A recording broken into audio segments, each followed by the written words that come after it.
Halo semua, kembali lagi di channel saya bersama saya Akmal Riyadi. Dan kali ini bersama kita sudah ada iPhone SE 2020. Dan saya sudah penasaran banget ingin melihat bagaimana komponen internal dari iPhone ini. Apakah dia sama dengan iPhone 8 atau iPhone 7 yang merupakan basis dari handphone ini. Tapi sebelumnya mari kita dengarkan pesan-pesan berikut ini. Niaga Hoster merupakan penyedia hosting dengan biaya yang terjangkau dan servis terbaik. Zaman sekarang penting banget punya website yang bisa memberikan visualisasi branding dari produk kita.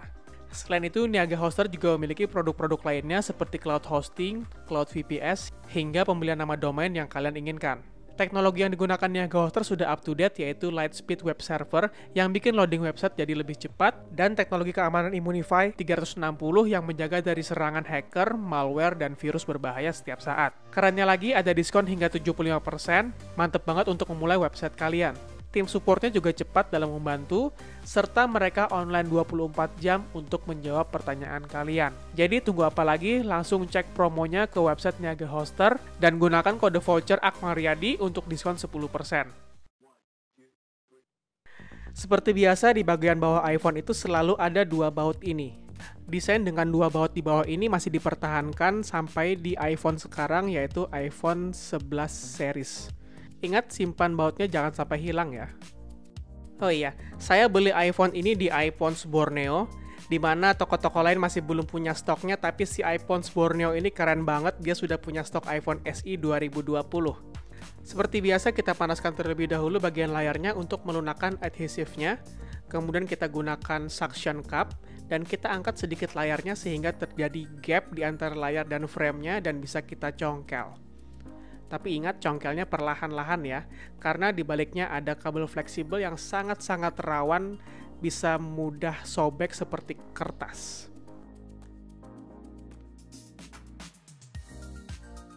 Untuk memudahkan pembongkaran, kita panaskan kembali bagian atasnya karena di bagian atasnya di sini cukup melekat dengan kuat. Tarik layarnya sedikit ke bawah dan kita buka ke kanan, tapi ingat tetap bukanya perlahan-lahan karena fleksibel LCD-nya sangat-sangat mudah sobek. Kemudian kita lepaskan plat pelindung soketnya dengan melepaskan 4 buah baut. Ya, bautnya ini beda-beda ya, dia ada yang panjang dan ada yang pendek. Jadi baut di iPhone itu sangat beragam dan kita nggak bisa bongkar iPhone dengan cuman satu obeng. Jadi kita harus punya set atau beberapa macam obeng untuk bisa membongkar iPhone. Jangan lupa untuk mengamankan plat pelindungnya ya. Hal wajib pertama adalah melepaskan soket baterai dan kemudian barulah melepaskan soket dari LCD-nya. Bagian atas ini adalah soket kamera depan beserta speaker earpiece-nya. Jadi mereka jadi satu ya. Dan kita tarik secara perlahan. Dan ini dia LCD dari iPhone SE 2020. Nanti kita akan bahas lebih lanjut tentang LCD-nya ini ya. Selanjutnya adalah melepaskan baterainya dengan cara menarik Magic Pull Tab ini. Apple tahu baterai dari handphone ini nantinya akan diganti dalam beberapa tahun ke depan, jadi mereka di sini membuat baterainya sangat mudah untuk dilepas. Beda halnya dengan Samsung yang kayaknya nggak niat sama sekali bikin handphonenya mudah diganti baterainya. Dan ini Magic Pull Tab terakhir, rasanya puas banget bisa nariknya ini ya. Baterainya ini sama seperti iPhone 8, tapi katanya soketnya beda sih ya. Jadi kayaknya saya harus beli iPhone 8 dulu untuk bisa bandingkan dengan baterai handphone ini. Kapasitasnya yaitu 1821 dan baterai ini diproduksi bulan April tahun 2020. Selanjutnya kita lepaskan kamera belakangnya. Ingat, simpan plat besi pelindungnya jangan sampai hilang.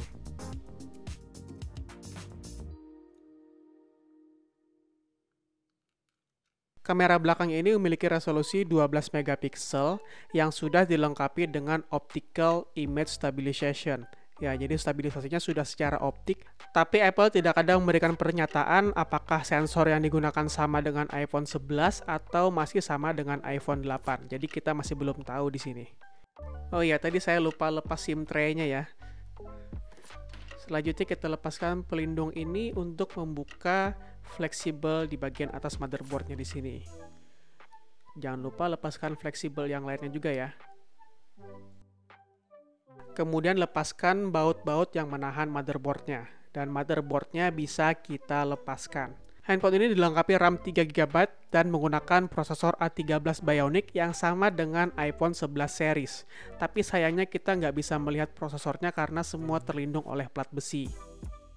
Di sini ada penanda kerusakan air yang akan berubah warnanya menjadi warna merah atau warna pink ketika terkena air.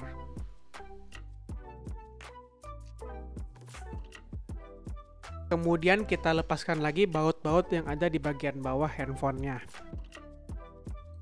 Dan ini adalah speaker dari iPhone ini. Seperti yang kita tahu, speaker iPhone itu suaranya berkualitas. Tapi apakah sama persis dengan iPhone 8 modulnya? Nanti kita bandingkan kalau saya sudah beli iPhone 8-nya. Jadi dukung terus channel ini dengan cara subscribe biar saya makin semangat bikin video-video seperti ini ya. Oh iya, ini ada plat besi yang sangat kecil, yang biasanya kalau dibuka tukang servis abal-abal sudah hilang entah kemana.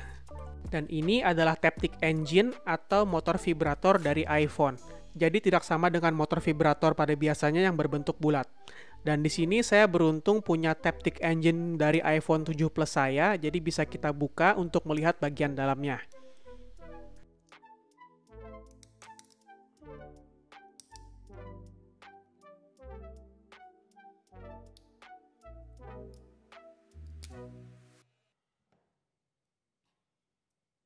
Aduh, tangan saya berdarah.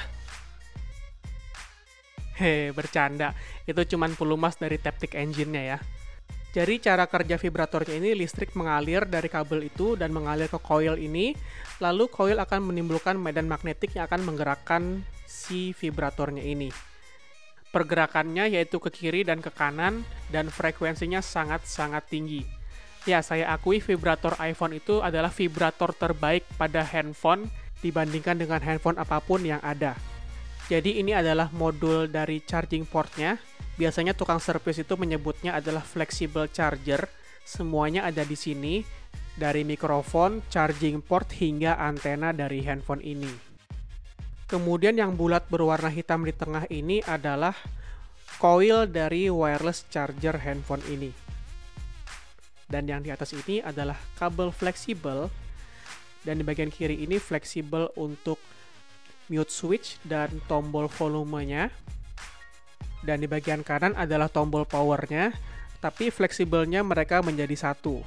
Housingnya ini terbuat dari metal yang dilapisi kaca. Kenapa kaca? Supaya wireless chargingnya bisa bekerja. Kalau di bagian belakangnya semuanya metal, tidak bisa menggunakan wireless charging. Dan ini adalah LCD dari iPhone SE 2020. Dia ini mempunyai layar dengan ukuran 4,7 inci dengan resolusi 1334 x 750. Dan di bagian bawahnya di sini ada home buttonnya. Jadi home buttonnya ini tidak bergerak seperti iPhone 7 dan iPhone 8 juga. Dan di bagian atasnya ada earpiece. Dan di samping speaker earpiece-nya ada kamera depan dengan resolusi 7 megapiksel. Di sini saya punya LCD iPhone 7 yang original di sebelah kiri dan di sebelah kanan adalah LCD dari iPhone SE tadi. Kita bandingkan di sini untuk portnya atau soketnya terlihat sama, tapi nanti kita akan coba pasang LCD ini di iPhone SE ini dalam proses pemasangan nanti ya.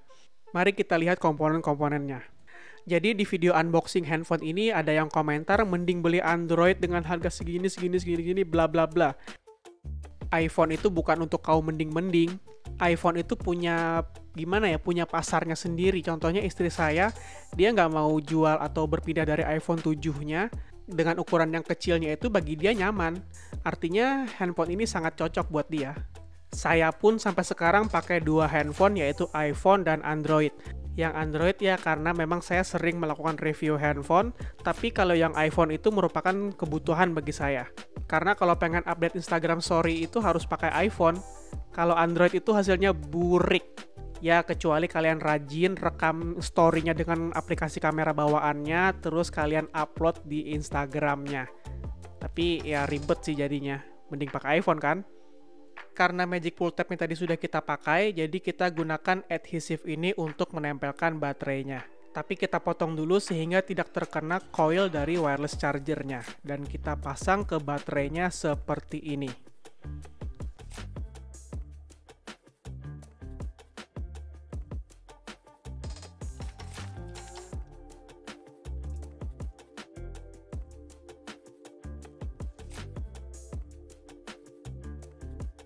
Jadi baterainya sudah menempel dengan adhesif yang sama seperti yang kita tarik seperti kita melepas baterai tadi.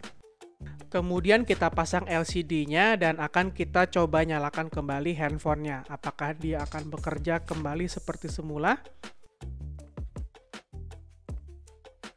Oke, di sini handphonenya menyala.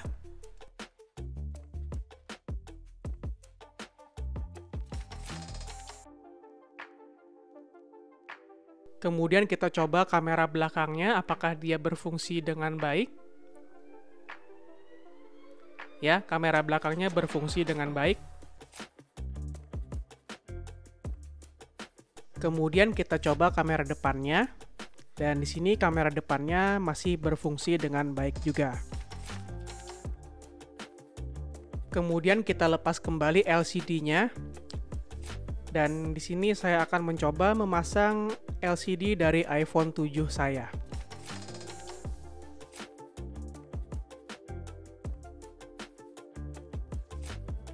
Dan ternyata handphonenya bisa menyala. Ya, ini saya pakai LCD iPhone 7 yang original, handphonenya bisa menyala. Kita terangin dulu layarnya. Semuanya di sini bekerja dengan baik, touchscreen-nya bekerja, kemudian ya seperti LCD originalnya. Artinya dia di sini bisa menggunakan LCD dari iPhone 7. Tapi karena nggak ada home button-nya, jadi kita lepas lagi ya. Dan kita pasang kembali LCD bawaan dari handphonenya. Jadi di sini saya benar-benar penasaran, pengen banget ngebandingin handphone ini dengan iPhone 8. Apa saja kira-kira part-partnya yang bisa kita tuker atau yang bisa kita pasang di handphone ini.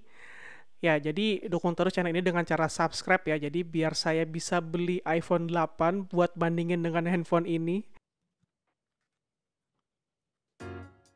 Pastikan LCD-nya kembali rapat seperti semula ya. Dan proses terakhir adalah kembali memasang dua baut yang di bagian bawah. Oke, jadi sampai di sini dulu video hari ini. Jangan lupa like video ini, share video ini kepada teman-teman kalian, follow Instagram saya di bawah sini, dan jangan lupa subscribe, dukung terus channel ini, karena akan ada video perbandingan dengan iPhone 8. Sampai ketemu di video-video selanjutnya.